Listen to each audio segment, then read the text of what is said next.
არაფერია გასაკვირი იმაში, რომ ადამიანმა ცაში ახედვისას ივარაუდოს. როგორც ჩანს, ქარიშხალი იქნება. ამაზე თქვა ქრისტემ, როცა ფარისევლებს მიმართა. საღამოხანს თქვენ ამბობთ, ხვალ მოწმენდილი იქნება, ვინაიდან ცა წითელიაო. დილით კი დღეს გაავდრდება, ვინაიდან ცა მოკუფრულიაო.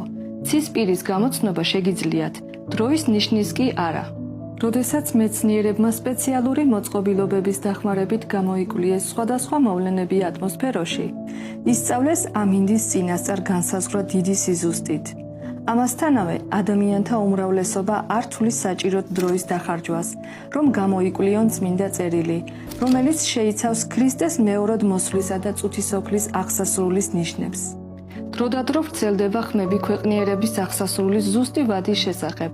მუდამ მოიძებნებიან გულუბრყვილო ადამიანები, რომლებიც შიშით ელოდებიან, რომ ეს წინასწარ უწყება ახდება, როდესაც თვითმარქვიების მიერ დანიშნულ დროს არაფერი ხდება, ადამიანები შვებით ამოისუნთქავენ და ჩვეულ ცხოვრებას უბრუნდებიან. რამდენი ასეთი სენსაციური წინასწარმეტყველება აღმოჩენილა მისტიფიკაცია. სამწუხაროდ მხოლოდ მცირე რაოდენობის ადამიანები ექცევიან ნდობით ნიშნებს, რომლებზეც მიუთითა ღმერთმა, რითაც შეახსენა, რომ დასასრულს უახლოვდება ადამიანის ამბოხება თავისი შემქმნელის წინააღმდეგ. ბიბლია შეიცავს მკაფიო მითითებებს, რომლებიც გვაგებინებს, თუ რა დროს ვცხოვრობთ და საით მიდის ქვეყნიერება.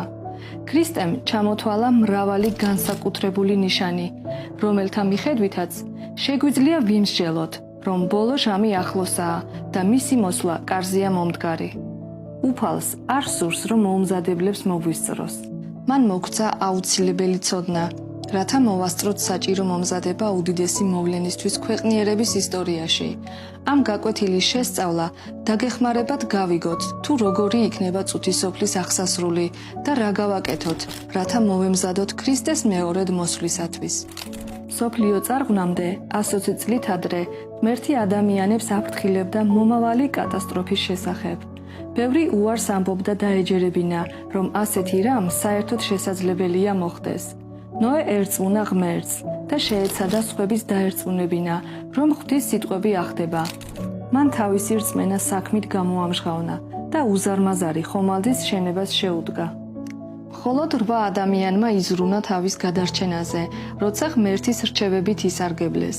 ნოე, მისი ცოლი და 3 ვაჟი მეუღლეებით არ დაიღუპნენ წარღვნის დროს და სათავე დაუდეს ამჟამად არსებულ ადამიანთა ცივილიზაციას. ქრისტემ თქვა, რომ დედამიწის მცხოვრებთა უკანასკნელი თაობა ნოეს თაობის მსგავსი იქნება. ვინაიდან, როგორც იყო ნოეს დღეები, ასე